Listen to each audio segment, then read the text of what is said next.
ஆண்டவரும் இரட்சகருமாகிய இயேசு கிறிஸ்துவின் இனிய நாமத்தில் அனைவருக்கு அன்பின் வாழ்த்துக்கள். திரும்பமாக இணையதளத்தின் வாயிலாக உங்கள் யாவரையும் சந்திப்பதிலே மிகுந்த மகிழ்ச்சி அடைகிறோம்.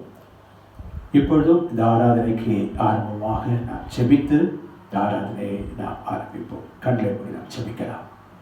எங்களை அதிகமாக நேசிக்கிற எங்கள் நல்ல பிதாவே, இந்த ஆசீர்வதிக்கப்பட்டதான காலவேளைக்காக நன்றி செலுத்துகிறோம்.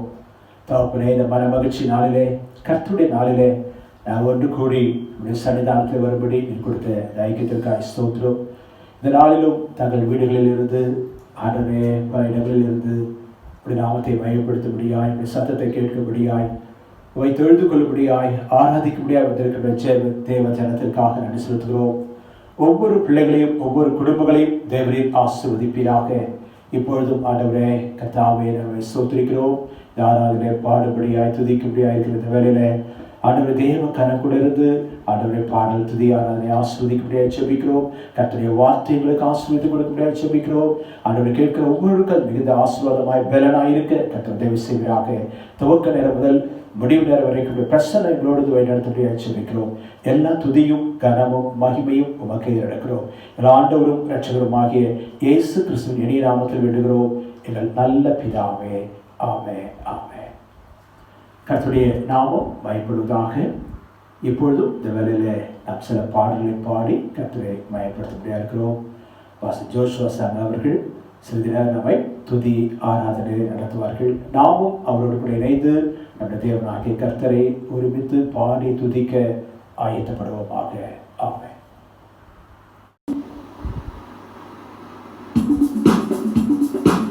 ஆண்டவராகிய இயேசுவின் நாமத்தில் மீண்டுமாக இந்த ஒளிப்பேழை மூலமாக உங்களை சந்திப்பதை நான் மிகுந்த மகிழ்ச்சி அடைகிறேன். ஆண்டவர் உங்களை ஆசீர்வதித்திருப்பார், இனிவரும் நாட்களையும் ஆசீர்வதிப்பார் என்று நான் நினைவு கூறுகிறேன். நம்முடைய ஆண்டவர் நல்லவராக இருக்கிறார். அந்த நல்ல தெய்வத்தை நாம் பாடி உயர்த்த போகிறோம். உற்சாகத்தோடு கரங்களை தட்டி அவரை நாம் பாடி மையப்படுத்தலாமா?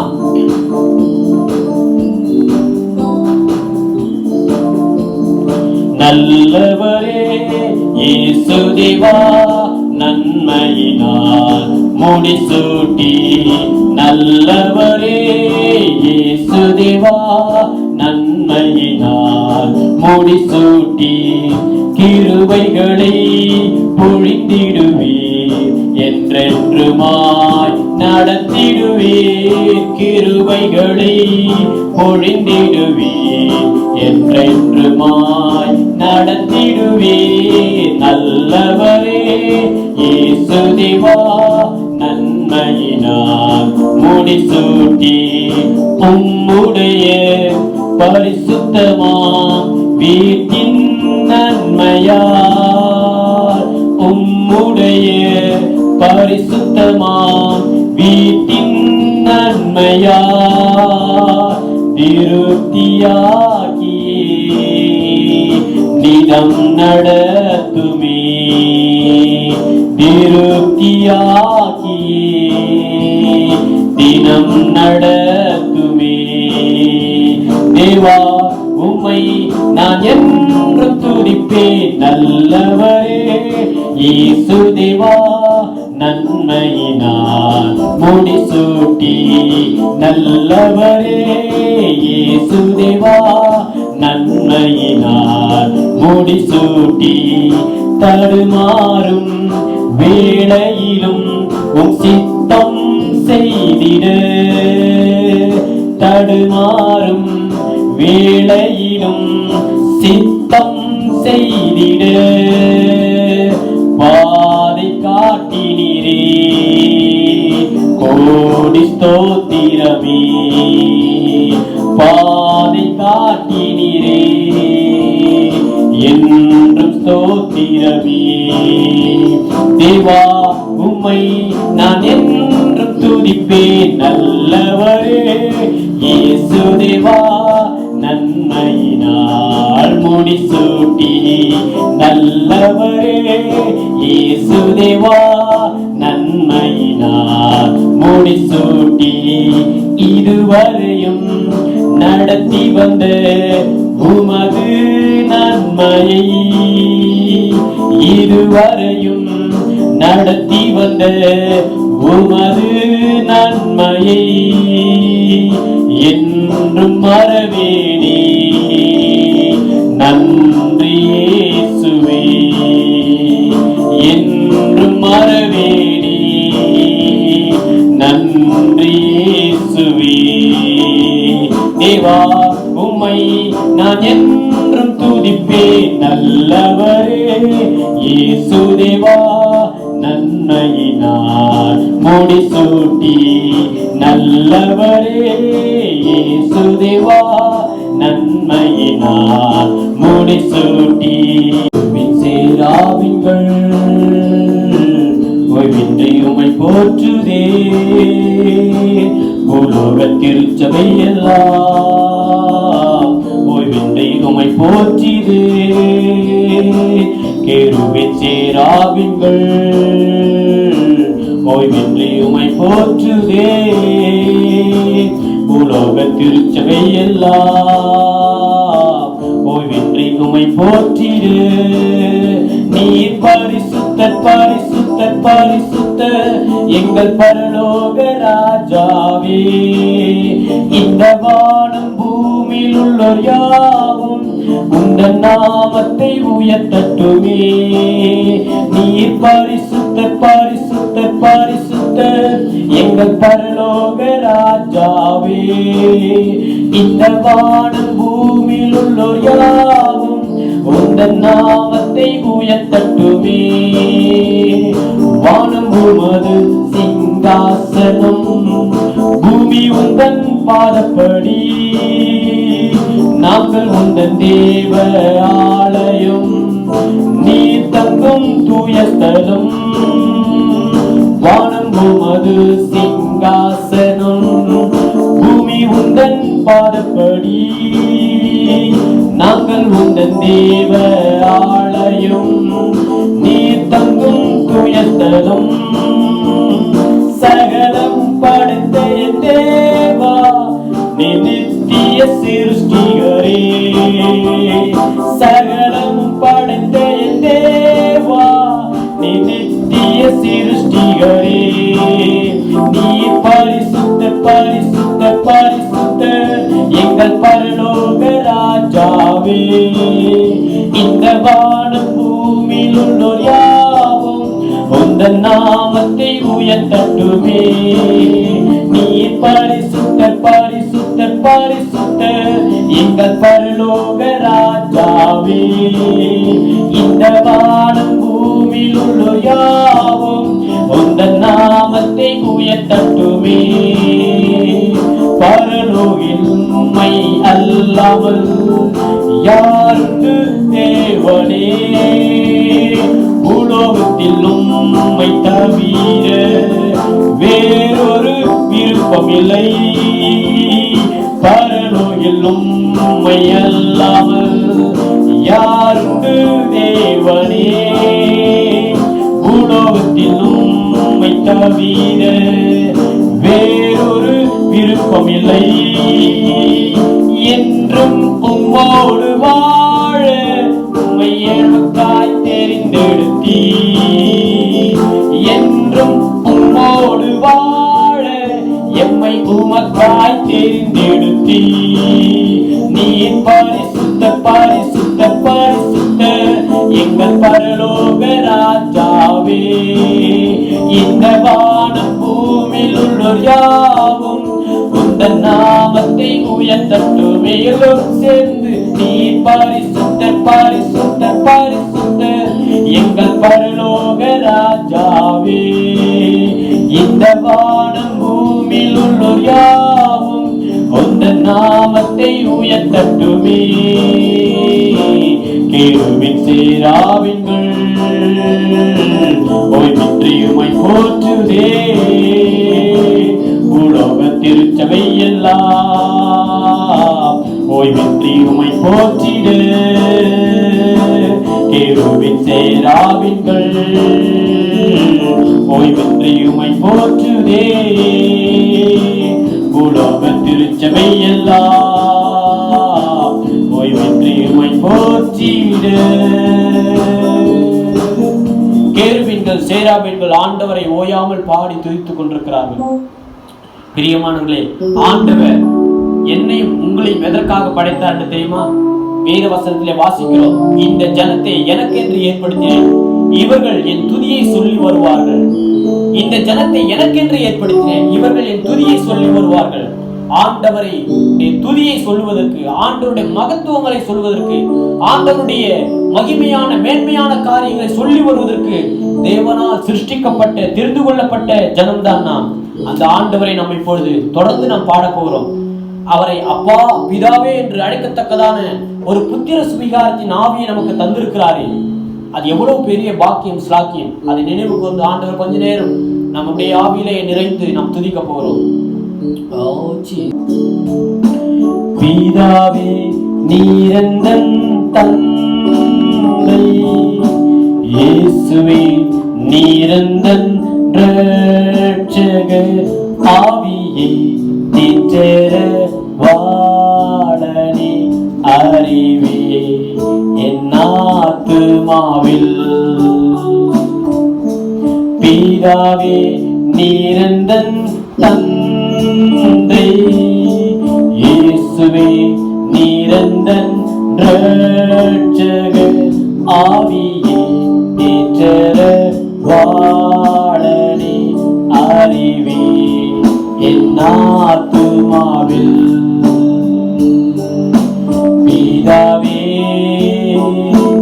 ஆராதிக்கின்றோம், இயேசுவே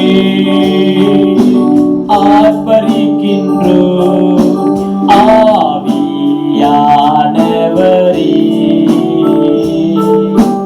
அன்பு செய்கின்றோம். தூய ஆவியானவரே அன்பு செய்கின்றோம். மகனாக தெரிந்து கொண்டீ, மறுபடி பிறக்க வைத்தே. மகனாக தெரிந்து கொண்டீ, மறுபடி பிறக்க வைத்தே. ராஜாக்களும் நாங்களே, ஐயா ஆசாரியர்களும் நாங்களே. ராஜாக்களும் நாங்களே, ஐயா ஆசாரியர்களும் நாங்களே. உம்மை ஆராதிக்கின்றோம், ஆர்ப்பரிக்கின்றோம், அன்பு செய்கின்றோம். உம்மை ஆராதிக்கின்றோம், ஆர்ப்பரிக்கின்றோம், அன்பு செய்கின்றோம். அசைவாடும் ஆவியே, தூய்மையே ஆவியே, அசைவாடும் ஆவியே, தூய்மையே ஆவியே, இடமசைய உள்ளம் நிரம்ப இறங்கி வாருமே. அல்லேலூயா, இடமசைய உள்ளம் நிரம்ப இறங்கி வாருமே. வாரும் தூய ஆவியே, பிரசன்னத்தை வாஞ்சிக்கிறோம். வல்லமைய என்னை நினைத்து ஆவியை ஊற்று. வாரும் தூய ஆவியே, பிரசன்னத்தை வாஞ்சிக்கிறோம். வல்லமையா என்னை நினைத்து ஆவியை ஊற்று.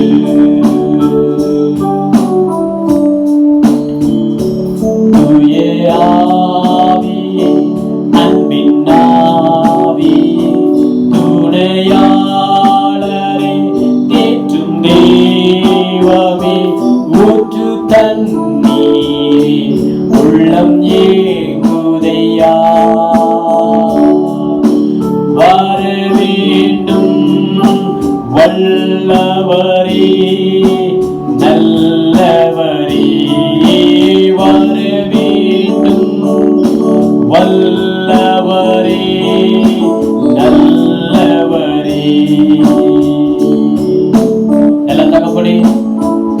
பாடல் ஆராதனையோடு கூட இணைந்து பாடிக்கொண்டு ஆராதித்துக் கொண்டிருக்கிற ஒவ்வொரு ஜனத்தின் மீதும் ஆண்டவரே, உலகம் ஸ்தம்பித்துக் கொண்டிருக்கிறது. இந்த நாட்களிலே எங்களை உடைய ஆவியினால் நிரப்புவீராக. எந்த ஒரு பொருளாதார நெருக்கடிகளும் எங்களை தொடாதபடிக்கு, எந்த வியாதியின் கூறுகளும் எங்களை தொடாதபடிக்கு இதுவரைக்கும் பாதுகாத்து வந்தீர். தொடர்ந்து வேலி அனுப்பீராக. இந்த நாட்களிலே எங்களுக்கு ஆவியானவருடைய பலன் வேண்டும், ஆவியானுடைய அபிஷேகம் வேண்டும். ஆவியானவரே, நீர் மட்டும் இல்லாவிட்டால் எங்கள் வாழ்க்கை ஒன்றுமே இல்லப்பா. ஆண்டவரே, நீ சொன்னீரே, நான் உங்களை திக்கற்றவர்களாக விடேன், நான் போய் வேறொருவர் ஏற்றளவாளரை அனுப்புகிறேன், அவர் வந்து உங்களை நடத்துவார், உங்களை பாதுகாப்பார் என்று சொல்லி தொடர்ந்து தேவ ஜனத்தை பாதுகாத்து நடத்துவீராக. எங்கள் குடும்பங்களை பாதுகாத்து நடத்துவீராக. என்றைக்கு தேசமானது சகஜமான நிலைக்கு வரும், எப்பொழுது நாங்கள் யாவரும் இணைந்து வருவோம், ஐக்கியப்படுவோம் என்று சொல்லி அவளாய் ஏங்கிக் கொண்டிருக்கிறோம். ஐயனே, எங்கள் ஜெபங்களை கேட்பீராக. நாங்கள் வீடுகளிலே ஜெபிக்கிற ஜெபங்களை கேட்பீராக. விசுவாச மக்கள் அவரவர்கள் இல்லத்திலே ஜெபிக்கிற ஜெபங்களை கேட்பீராக. சீக்கிரமாய் சகோதரர்களாய் சகோதரிகளாய் விசுவாச பிள்ளைகளாய் நாங்கள் கூடி வர வேண்டும், ஐக்கியப்பட வேண்டும். உம்முடைய வார்த்தைகளை சேர்ந்து நாங்கள் தியானிக்க வேண்டும். உம்மை கூடினவர்களாய் நாங்கள் ஆராதிக்க வேண்டும். ஆண்டவரே, நாங்கள் கிராமங்களுக்கும் நகரங்களுக்கும் கடந்து செல்ல வேண்டும், ஊழியர்களை செய்ய வேண்டுமே.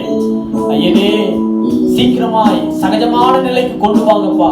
உடைய பாதப்படியிலே எங்களுடைய வாஞ்சைகளை, விருப்பங்களை, அங்கலாய்ப்புகளை நாங்கள் வைக்கிறோம். உன் புலம்பலை ஆனந்த கழிப்பாய் மாறப்படுவேன் சொல்லி இருக்கிறீங்களே. எவ்வளவோ ஜனங்கள் புலம்பிக் கொண்டிருக்கிறார்கள். என்றைக்கு திருச்சபை திறக்கப்படும், என்றைக்கு இந்த காரியங்கள் எல்லாம் ஒழுங்கு செய்யப்பட்டு மறுபடியும் ஜனங்கள் கூடி வருவார்கள் என்று சொல்லி எங்கள் புலம்பலை ஆனந்த கழிப்பாய் மாறப்படுங்க. ஆண்டவரே, நீங்க மாறப்படுங்க.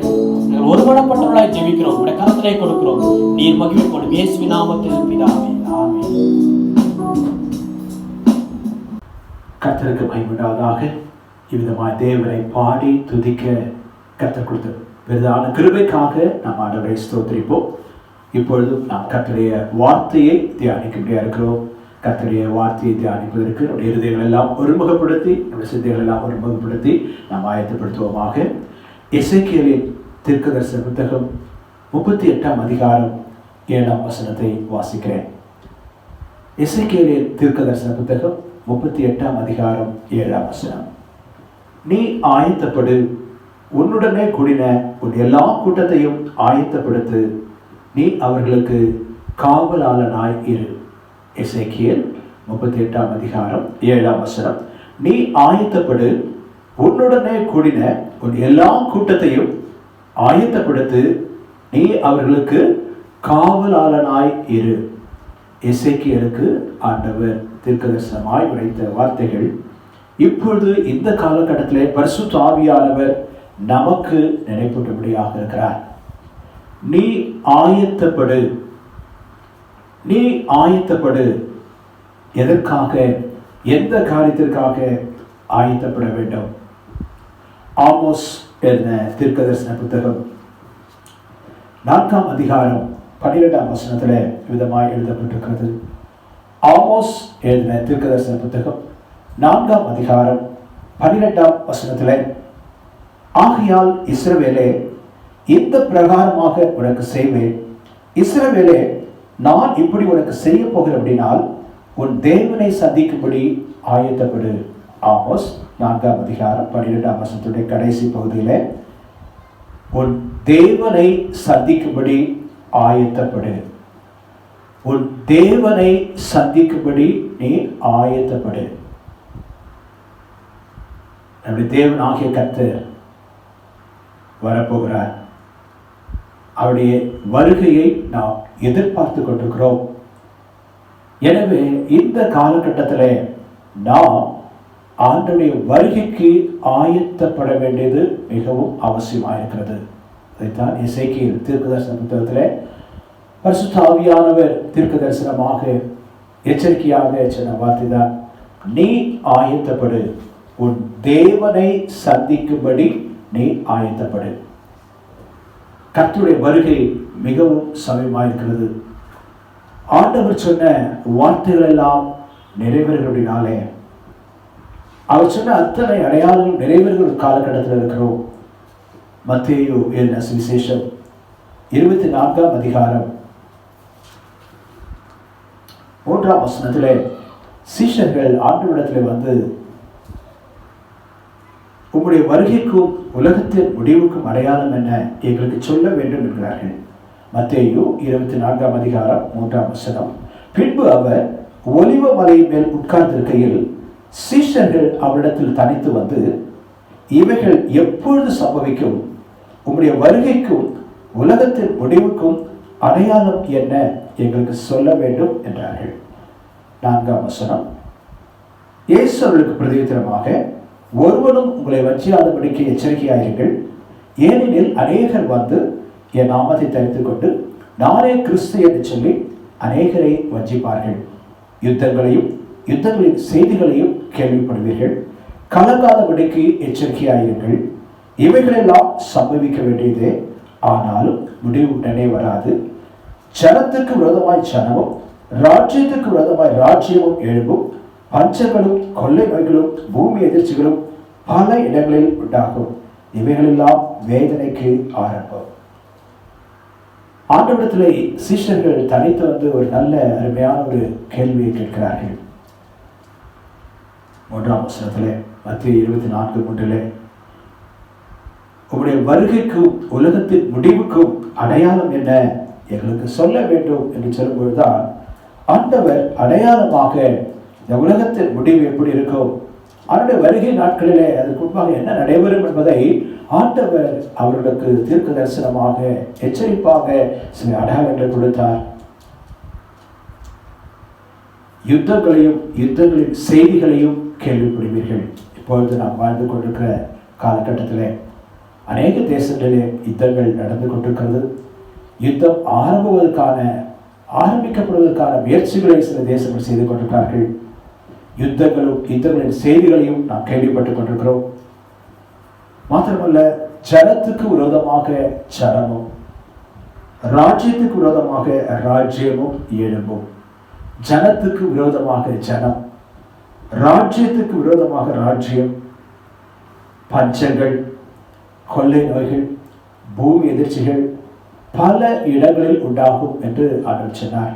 அவ்விதமாகவே இந்த கடைசி நாட்களிலே கடுமையான பஞ்சம் நிறைந்த ஒரு காலகட்டம். உலகத்தின் அநேக தேசங்களிலும் பஞ்சங்கள் அதிகமாக இருக்கிறது. கொள்ளை நோய்கள், புதிய புதிய வியாதிகள், கொள்ளை நோய்கள், மருந்து கண்டுபிடிக்க முடியாத அளவுக்கு கொள்ளை நோய்கள், பூமி அதிர்ச்சிகள் பல இடங்களில் உண்டாகும் என்று ஆண்டுடைய வார்த்தைப்படியாரமாய் இப்பொழுது நாம் வாழ்கிற இந்த காலகட்டத்திலே இவைகளெல்லாம் நடைபெற்றுக் கொண்டிருக்கிறதுனாலே கர்த்தருடைய வருகை மிக சமீபம்.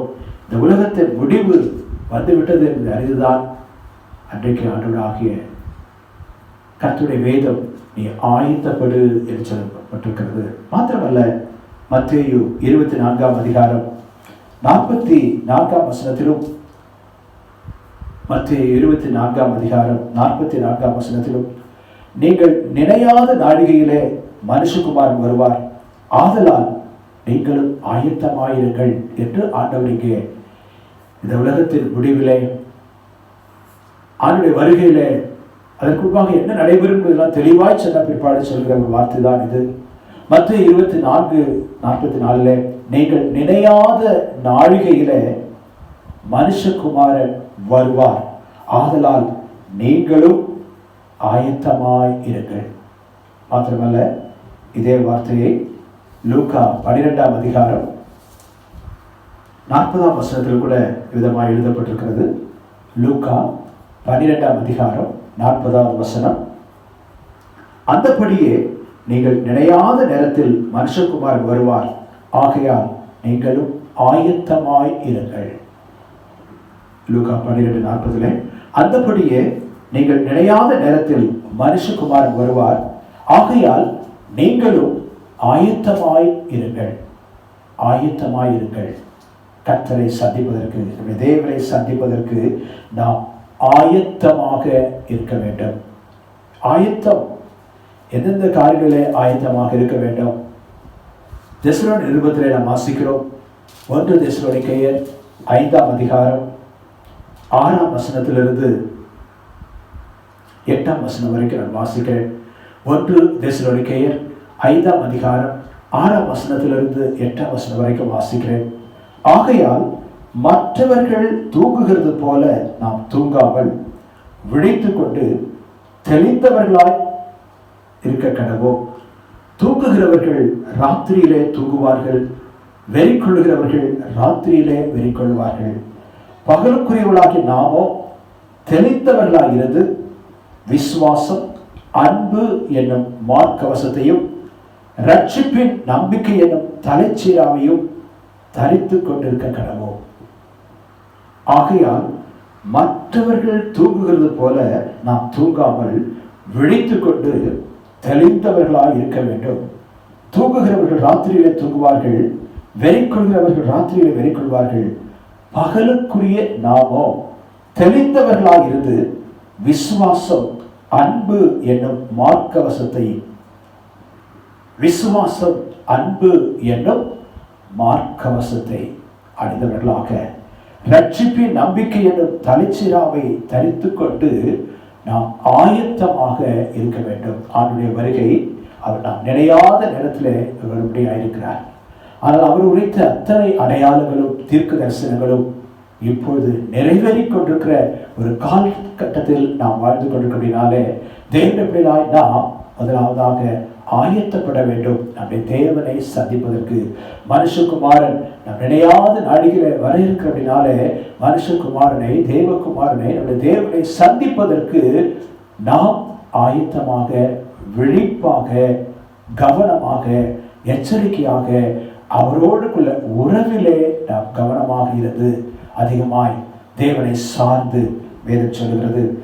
1 தெசலோனிக்கேயர் 5:23ஆம் வசனம். 1 தெசலோனிக்கேயர் 5:23 சமாதானத்தின் தேவன் தாமே உங்களை முற்றிலும் பரிசுத்தமாக்குவாராக. உங்கள் ஆவி, ஆத்துமா, சரீரம் முழுவதும் நம்முடைய கர்த்தராகிய இயேசு கிறிஸ்து வரும்பொழுது குற்றமற்றதாக இருக்கும்படி காக்கப்படுவதாக. ஆயத்தம், பரிசுத்தமுள்ள ஒரு வாழ்க்கை. நம்மை அழைத்தவர் பரிசுத்தராயிருக்கிறது போல நாமும் நம்முடைய நடக்கிற எல்லாவற்றிலையும் பரிசுத்தமாக இருக்க வேண்டும் என்று சொல்லி வேதத்தில் வாசிக்கிறோம். பரிசுத்தத்தை குறித்து வேதத்திலே அநேக இடங்களிலே நமக்கு எழுதப்பட்டிருக்கிறது. பரிசுத்த ஜீவியம் ஆயத்தமாக இருக்கும் சொன்னால் பரிசுத்தமாய் வாழ்வதிலே மிகுந்த கவனம், அதில் ஒரு தெளிந்த உணர்வுள்ளவர்களாக, தெளிந்த புத்தி உள்ளவர்களாக, ஜாக்கிரதை உள்ளவர்களாக, கவனம் உள்ளவர்களாக நம்முடைய தேவனை சந்திப்பதற்கு நாம் ஆயத்தமாக வேண்டிய பரிசுத்தமான காரியத்திலே, பரிசுத்தமான செயல்களிலே, பரிசுத்தமான சிந்தையிலே நாம் மிகுந்த கவனமாக இருக்க வேண்டும் என்று வேதம் சொல்கிறது. மாத்திரமல்ல, உங்கள் ஆவி, ஆத்துமா, சரீரம் முழுவதும் கர்த்தராகிய இயேசு கிறிஸ்து வரும்பொழுது குற்றமற்றதாக இருக்கும்படி காக்கப்படுவதாக. நம்முடைய ஆவி, ஆத்துமா, சரீரம் முழுவதும் நம்முடைய கர்த்தராகிய இயேசு கிறிஸ்து வரும்பொழுது குற்றமற்றதாக இருக்கும்படி காக்கப்படுவதாக என்று எழுதப்பட்டிருக்கிறது. எனவே ஒரு குற்றமற்ற வாழ்க்கை, ஆவி, ஆத்மா, சரீரத்தில் குற்றமற்ற வாழ்க்கை, ஆவி, ஆத்மா, சரீரத்தில் பரிசுத்தமுள்ள வாழ்க்கை வாழ்வதில் நாம் ஆயத்தமாக இருக்க வேண்டும். அவைகளில் நாம் அதிக கவனம் செலுத்துவதாக இருக்க வேண்டும். இந்த உலகத்தின் மக்களை போல் அல்ல. உலகத்தின் மக்களுக்கு இப்படிப்பட்ட சத்தியங்கள் அவர்கள் அறியாமல் இருக்கிறார்கள். ஆனால் தேவனுடைய சத்தியத்தை அறிந்திருக்கிற நாம் மிகுந்த கவனத்தோடு கூட நாம் அவருடைய ஆண்டவரை சந்திக்க ஆயத்தமாய் இருக்க வேண்டும். அவருடைய மனுஷகுமார் நினையாத நாடிகளே அவர் வரவிருக்கிறபடினாலே எப்பொழுதும் எந்த சூழ்நிலையிலும் நாம் ஆண்டவரை மகிமைப்படுத்தும் விதமாக 1 தெசலோனிக்கேயர் 5:17 வாசிக்கிறோம். 1 தெசலோனிக்கேயர் 5:17 இடைவிடாமல் ஜெபம் பண்ணுங்கள். 1 தெசலோனிக்கேயர் 5:17 இடைவிடாமல் ஜெபம் பண்ணுங்கள். இடைவிடாமல் ஜெபம் பண்ணுங்கள். சங்கீதக்காரனாகிய தாவீது சொல்கிறார், சங்கீதம் 34:1 கர்த்தரை நான் எக்காலத்திலும் ஸ்தோத்தரிப்பேன், அவர் துதி எப்பொழுதும் என் வாயில் இருக்கும். கர்த்தரை நான் எக்காலத்திலும் ஸ்தோத்தரிப்பேன், அவர் துதி எப்பொழுதும் என் வாயில் இருக்கும். இடைவிடாமல் ஜெபம் பண்ணுங்கள். தேவனோடு கூட அந்த உறவு எப்பொழுதும், எந்த சூழ்நிலையிலும், எந்த நிலையிலும் தேவனுக்கும் நமக்கும் அந்த உறவு, பிதாவாகிய தேவன் நாம் அவருடைய பிள்ளைகளாக இருக்கிறோம். அந்த தகப்பன் பிள்ளை என்கிற உறவிலே நாம் எப்பொழுதும் அவரை நோக்கி பார்க்க, அவரை துதிக்க, அவரை ஸ்தோத்திரிக்க, அவருக்கு நன்றி செலுத்த, அவரோடு கூட அந்த உறவிலே நாம் எப்பொழுதும் நிலைத்திருக்கும் பொழுது மாத்திரமே இவைகளெல்லாம் சாத்தியமாகும். உன் தேவனை சந்திக்க நீ ஆயத்தப்படு என்று சொல்லப்பட்டிருக்கிறது. லூக்கா எழுதின சுவிசேஷம் 21ஆம் அதிகாரம் 31ஆம் வசனத்திலே விதமாக வாசிக்கிறோம். லூக்கா எழுதின சுவிசேஷம் 21ஆம் அதிகாரம் 36ஆம் வசனம்.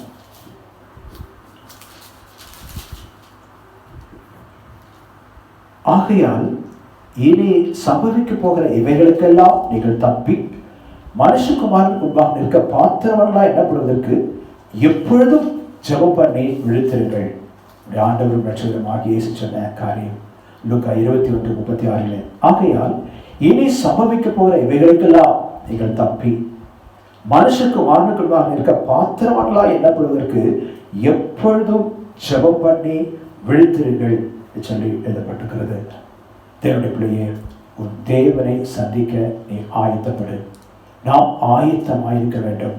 நம்முடைய வாழ்க்கை ஒவ்வொரு காரியங்களிலும் நாம் தேவனுக்கு முன்பாக அவரை எப்பொழுதும் துதிக்கவும், ஸ்தோத்திரிக்கவும், ஜெபம் பண்ணவும், அவரோடு கூட அந்த உறவிலே நிலைத்திருக்கவும், பரிசுத்தமான வாழ்க்கையை காத்துக்கொள்ளவும், குற்றமற்றவர்களாய் வாழ்வதில் கவனமாயிருக்கவும், எச்சரிக்கையாக இருந்து நம்முடைய தேவனை சந்திக்க நாம் ஆயத்தப்பட வேண்டும். நம்முடைய தேவனை சந்திக்க நாம் ஆயத்தப்படுவோம். நீ ஆயத்தப்படு மாத்திரமல்ல, உன்னுடனே கூடிய உன் எல்லா கூட்டத்தையும் ஆயத்தப்படுத்து. நாம் ஆயத்தப்படுவது மாத்திரமல்ல, நம்மோடு கூட இருக்கக்கூடிய கூட்டத்தையே நாம் ஆயத்தப்படுத்த வேண்டும். நம்முடைய குடும்பத்தார், நம்முடைய இனத்தார், நம்முடைய தெரு மக்கள், நம்முடைய ஊர் மக்கள், பட்டணத்து மக்கள் என்று சொல்லி நம்மோடு வேலை செய்கிறவர்கள், நம்மோடு படிக்கிறவர்கள், உன்னுடனே கூடிய உன்னுடைய எல்லா கூட்டத்தையும் ஆயத்தப்படுத்து. நாம் ஆயத்தப்படுவது மாத்திரமல்ல, நாம் மாத்திரம் பரலோக ராஜ்யம் சென்றடைவதல்ல, நாம் மாத்திரம் நித்திய ஜீவனை பெற்று அனுபவிப்பதல்ல, நம்மோடு கூட இருக்கிறவர்கள் ஆயத்தப்படுத்துகிற ஒரு பணியும் நமக்கு இருக்கிறது. மத்தேயு 3ஆம் அதிகாரம் 3ஆம் வசனத்தில் வாசிக்கிறோம், கர்த்தருக்கு வழியை ஆயத்தப்படுத்துங்கள்,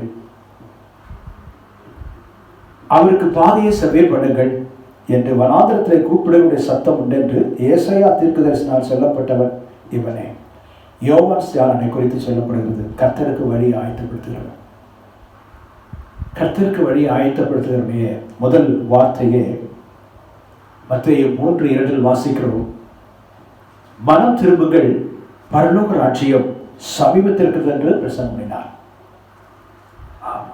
மற்றவரை ஆயத்தப்படுத்த வேண்டும் என்று சொன்னால் நாம் செய்ய வேண்டிய பணி சுவிசேஷத்தை அறிவிப்பதுதான் பிரதானமான காரியமாக இருக்கிறது. யோவான் ஸ்நானகன் கர்த்தருக்கு வழியை ஆயத்தப்படுத்த முடியாது வந்த யோவான் ஸ்நானனுடைய பிரசங்கம், முதல் பிரசங்கம், மனம் திரும்புகள், பரலோக ராஜ்யம் சமீபத்திருக்கிறது. மாத்திரமல்ல, நம்முடைய ஆண்டவரும் இரட்சகருமாகிய இயேசு கிறிஸ்துவும் பிரசங்கித்த முதல் வார்த்தையும் அதுவாகவே இருக்கிறது. மத்தேயு 4ஆம் அதிகாரம்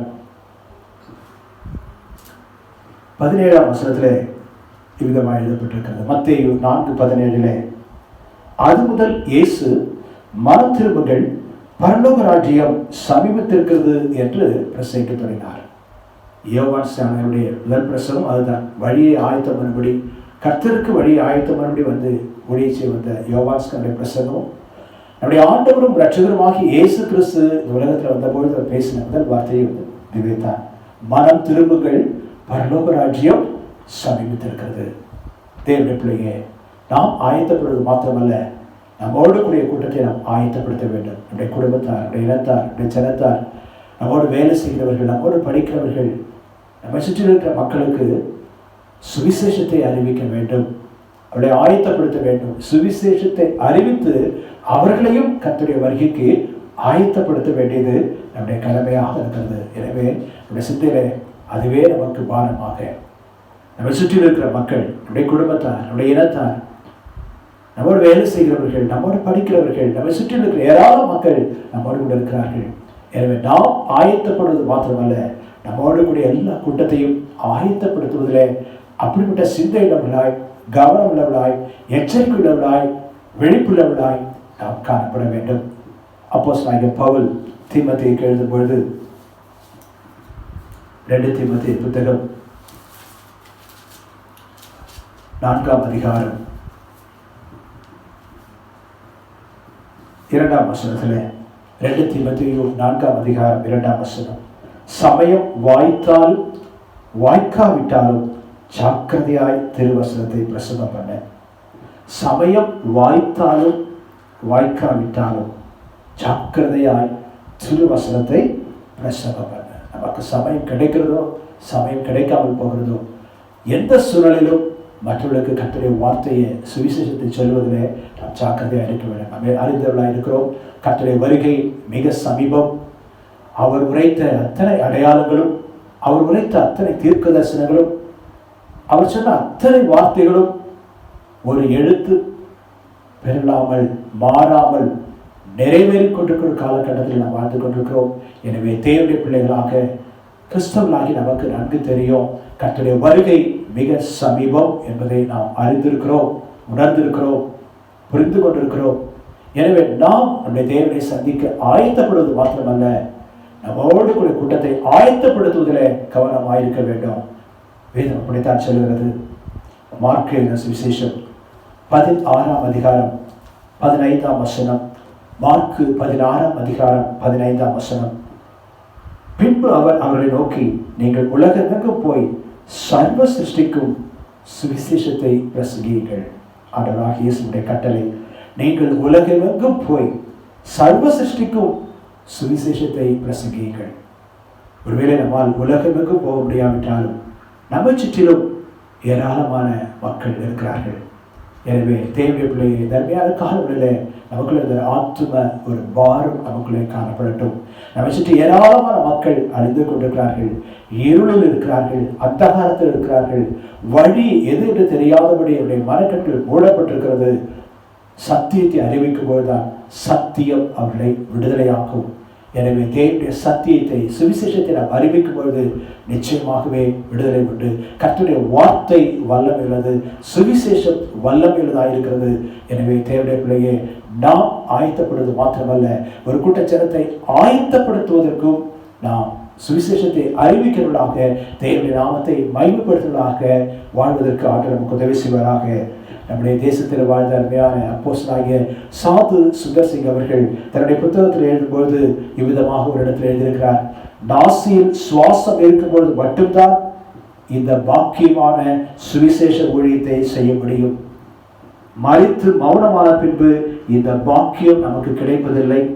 எனவே சுவிசேஷம் அறிவிக்கும் இந்த பாக்கியமான ஊழியத்தை முழுமனதோடு தீவிரமாய் செய்ய வேண்டும் என்று தன்னுடைய புத்தகத்தில் எழுதியிருக்கிறார். அருமையான அப்போஸ்தலனாகிய நம்முடைய தேசத்தின் அப்போஸ்தலனாக இருக்கிற சாது சுந்தர் சிங் அவர்கள் தன்னுடைய புத்தகத்தில் எழுதும்பொழுது, நாசியிலே சுவாசம் இருக்கும்போது மட்டும்தான் இந்த பாக்கியமான சுவிசேஷ ஊழியத்தை செய்ய முடியும்.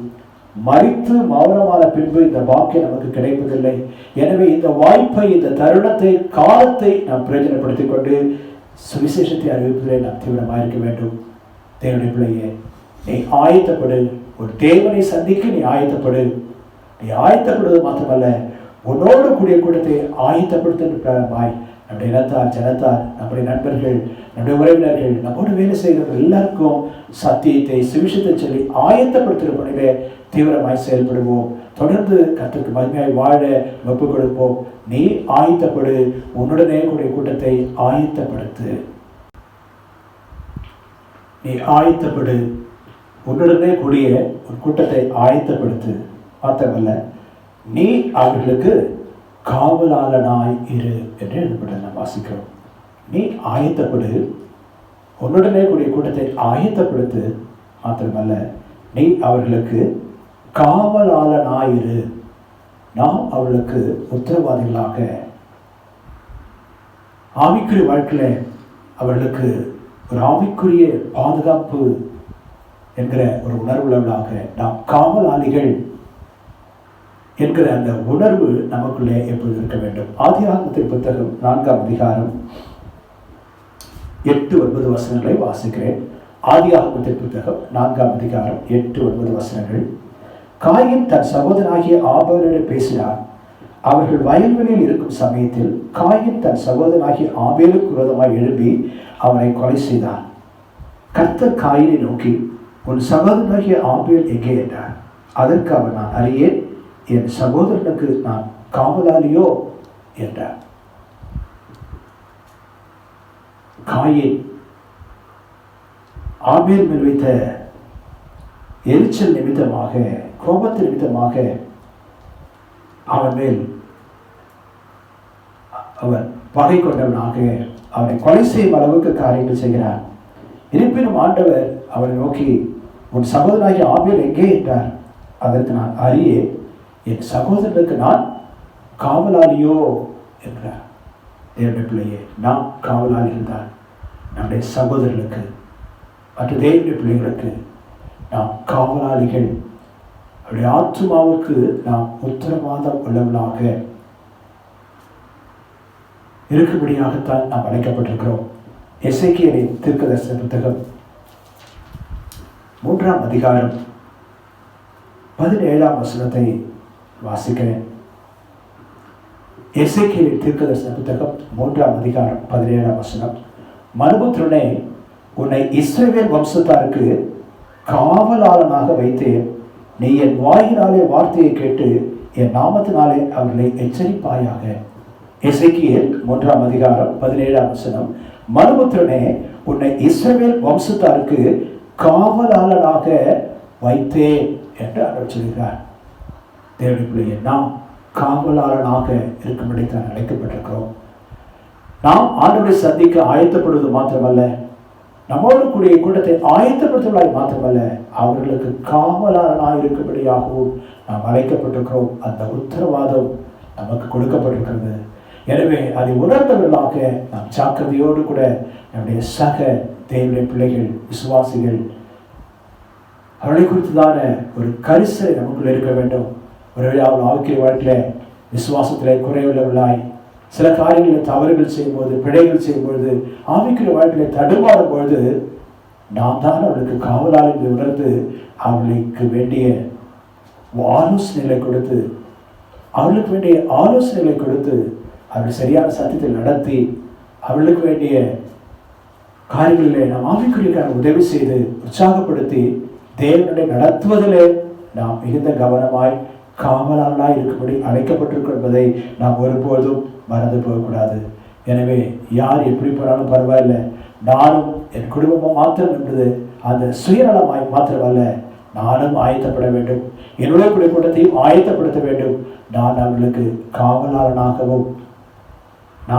காவலாளனாகவும் இருக்க வேண்டும் என்கிற அந்த உத்தரவாதம், அந்த பொறுப்பு நமக்கு எப்பொழுதும் நம்மிலே காணப்பட வேண்டும். பிரியமானவர்களே, நாம் அதற்காக அழைக்கப்பட்டிருக்கிறோம். ஏசாயாவின் தீர்க்கதரிசன புத்தகம் 62ஆம் அதிகாரம் 6ஆம் வசனத்தை நான் வாசிக்கிறேன். ஏசாயாவின் தீர்க்கதரிசன புத்தகம் 62ஆம் அதிகாரம் 6ஆம் வசனம். எருசலேமே, உன் மதில்களின் மேல் பகல் முழுவதும் ராம் முழுவதும் ஒரு காலமும் மௌனமாயிராத ஜாமக்காரரை கட்டளையிடுகிறேன். கர்த்தரை பிரஸ்தாபம் பண்ணுகிறவர்களே, நீங்கள் அமெரிக்கையாய் இருக்கலாகாது. ஏசாயா 62ஆம் அதிகாரம் 6ஆம் வசனம். எருசலேமே, உன் மதில்களின் மேல் பகல் முழுவதும் ராம் முழுவதும் ஒரு காலம் மௌனமாயிராத ஜாமக்காரரை கட்டளையிடுகிறேன். நாம் காவல்காரராக, ஜாமக்காரராக, விழிப்பாக இருந்து காரியங்களை செய்ய முடியும். கர்த்தரை பிரஸ்தாபம் பண்ணுகிறவர்களே, நீங்கள் அமெரிக்கையாய் இருக்கிறதாகாது. நீங்கள் அலட்சியமாய் இருந்துவிடக்கூடாது, அசட்டியாய் இருந்துவிடக்கூடாது. ஜாக்கிரதையாக, கவனமாக நமக்கு கொடுக்கப்பட்ட பொறுப்பிலே தேவனுடைய பிள்ளையே, ஒவ்வொரு ஆத்மாவும் விலையேற பெற்றவர்களை நாம் அறிந்திருக்கிறோம். மனுஷன் உலகம் முழுவதையும் ஆதாயப்படுத்திக் கொண்டாலும் தன் ஜீவனை நஷ்டப்படுத்தினால் அவனுக்கு லாபம் என்ன என்று சொல்கிறது. மனுஷன் உலகம் முழுவதையும் ஆதாயப்படுத்திக் கொண்டாலும் ஒரு ஆத்மாவுடைய விலை இந்த முழு உலகத்தை கொடுத்தாலும் அதற்கு நிகரல்ல. அவ்வளவு விலையேற பெற்ற ஆத்துமா. எனவே அந்த ஆத்துமா நித்திய ஜீவனுக்குள், நித்திய வாழ்வுக்குள், பரலோக வாழ்வுக்குள் வருவதற்கு நாம் உதவி செய்வதாக, அதற்கு பொறுப்புள்ளவர்களாக காவலர்களாக இருக்க வேண்டியதில் கவனமாக இருக்க வேண்டியது அவசியமாக இருக்கிறது. தேவனுடைய பிள்ளை, இந்த காலங்களிலும் கர்த்தருடைய வருகை மிக சமீபம். அவர் உரைத்த அத்தனை அடையாளங்களும் நிறைவேறிக் கொண்டிருக்கிற ஒரு காலகட்டத்திலே வாழ்ந்து கொண்டிருக்கிறோம். எனவே தேவனுடைய பிள்ளையே, நாம் நம்முடைய தேவனை சந்திக்க ஆயத்தப்படுவது மாத்திரமல்ல, நம்மோடு கூடிய கூட்டத்தை ஆயத்தப்படுத்துவதாகவும் அவர்களுக்கு காவலாளனாகவும் இருக்கும்படி அழைக்கப்பட்டிருக்கிறோம். வெளிப்படுத்தின விசேஷம் 22ஆம் அதிகாரம் 11ஆம் வசனத்தை வாசிக்கிறேன்.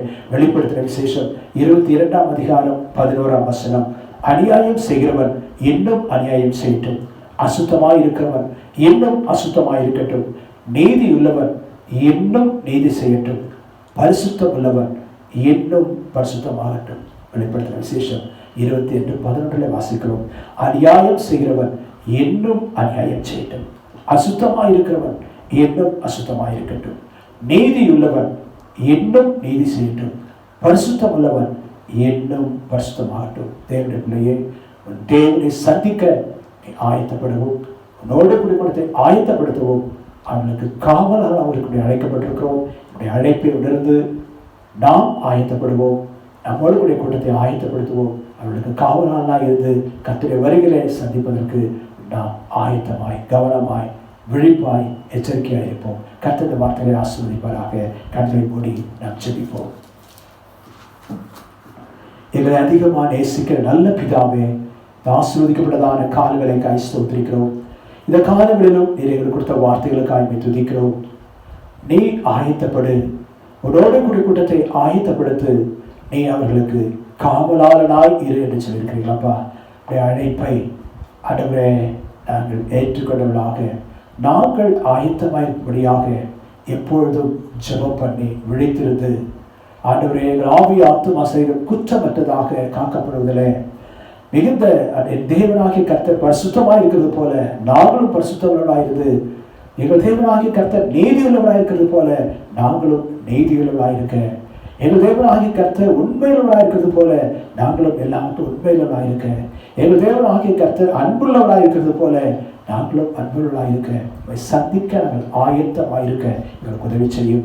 நாங்கள் ஆயத்தப்படுவதோடு மாத்திரமல்ல, எங்களோடு கூடிய எங்கள் கூட்டத்தையும் ஆயத்தப்படுத்த, எங்கள் இனத்தார், ஜனத்தார், குடும்பத்தார், உற்றார், உறவினர், நண்பர்கள் யாவரையும் ஆயத்தப்படுத்துவதிலும், சுவிசேஷத்தை அறிவித்தவர்களை ஆயத்தப்படுத்துவதிலும் கவனமாக இருக்க உதவி செய்யுங்க. சமயம் வாய்த்தாலும் வாய்க்காவிட்டாலும் திருவசனத்தை ஜாக்கிரதையாய் பிரசவப்பட வார்த்தை பிரகமாய், எங்கள் சமயம் கிடைத்தாலும் கிடைக்காவிட்டாலும் காலத்தை பிரயோஜனப்படுத்தி சத்தியத்தை அறிவிக்கக்கூடிய ஆத்ம பாரத்தை ஒவ்வொருவருக்கும் அருளபடியாக நாங்கள் ஜெபிக்கிறோம். வாழ்ந்திருமக்கள் பரலோக ராஜ்யம் சமீபமாய் இருக்கிறது என்று பிரசங்கித்தீர் ஐயா. நாங்களும் தீவிரமாய் சுவிசேஷத்தை அறிவிக்க எல்லாரையும் பயன்படுத்தபடியாக ஜெபிக்கிறோம். ஆத்ம பாரத்தை, அழிந்து போற மக்களை குறித்த ஒரு பாரத்தை எங்களுக்குள்ள அருளபடியாக ஜெபிக்கிறோம். ஆண்டவரை ஆயத்தப்படுவது மாத்திரமல்ல, மற்றவர்களை ஆயத்தப்படுத்துவது மாத்திரமல்ல, நாங்கள் அவர்களுக்கு காவலாளனாகவும் இருக்க ஆண்டவரே அந்த மிகப்பெரிய பொறுப்பை உணர்ந்து செயல்பட எங்களுக்கு கிருபை தாங்க அப்பா. ஒரு சுயநலமற்ற வாழ்க்கை வாழ, ஆண்டவரை சுயநலமற்ற வாழ்க்கை வாழ, ஆண்டவரை மற்றவர்களை குறித்து அவனவன் தனக்கானவர்கள் அல்ல பிறர்க்கானவர்களையும் நோக்குவாராக பிராரமாய், ஆண்டவரே அவருடைய ஆத்மாவுக்கும் நாங்கள் உத்தரவாதம் கவனமாய் ஆண்டவரே கர்த்தர் ஒருவருக்கு இணைந்து ஒரு வார்த்தையோடு சுமந்து ஆண்டவரே எங்களுக்கு கொடுக்கப்பட்ட பொறுப்பை நிறைவேற்ற எங்களுக்கு கிருபை தாரும். சத்தியத்தை கேட்ட ஒவ்வொரு பிள்ளைகளையும் கர்த்தர் ஆசீர்வதிங்க. பரிசுத்த ஆவியானவர் தொடர்ந்து உள்ளங்களிலே கிரியை செய்வீராக. ஒவ்வொரு குடும்பங்களையும் கர்த்தர் ஆசீர்வதிப்பீராக. ஒவ்வொரு குடும்பங்களையும் கர்த்தர் பாதுகாப்பீராக. ஒவ்வொரு குடும்பத்திலும் அதிகமான ஜெப நேரங்கள், வேத வாசிப்பு, தியானம், ஆண்டவரே உறவிலே அவர்கள் நிலைத்திருக்க ஆண்டவரே உதவி செய்யாய் ஜெபிக்கிறோம். ஆண்டவரே எங்களை தாழ்த்தி ஒப்புக் கொடுக்கிறோம். சத்தியத்தை கேட்ட ஒவ்வொரு பிள்ளைகளையும் ஒவ்வொரு குடும்பங்களையும் கர்த்தர் அபரிதமாய் ஆசீர்வதியும். எல்லா துதியும் கனமும் மகிமையும் உமக்கே எடுக்கிறோம். இயேசு நாமத்தில் வேண்டுகிறோம் நல்ல பிதாவே, ஆமென். என் ஆத்மாவே கர்த்தரை ஸ்தோத்திரி, முழுவதுமே பரிசுத்த நாமத்தை ஸ்தோத்திரி. என் ஆத்மாவே கர்த்தரை ஸ்தோத்திரி, கர்த்தர் செய்த சகல உபகாரங்களையும் மறவாதே. ஆமென், ஆமென். கர்த்தராகிய இயேசு கிறிஸ்துவின் கிருபையும் பிதாவாகிய தேவனுடைய அன்பும் பரிசுத்த ஆவியானுடைய அந்யோன்ய ஐக்கியமும் பாதுகாவலும் இப்பொழுதும் எப்பொழுதும் நம்மோடும் உலகெங்கும் உள்ள பரிசுத்தவான்களோடும் கர்த்தருடைய வருகை மட்டும் நிலைநிற்பதாக. ஆமென், ஆமென், ஆமென். கர்த்தர் தாமே உங்களை ஆசீர்வதிப்பாராக. ஆமென்.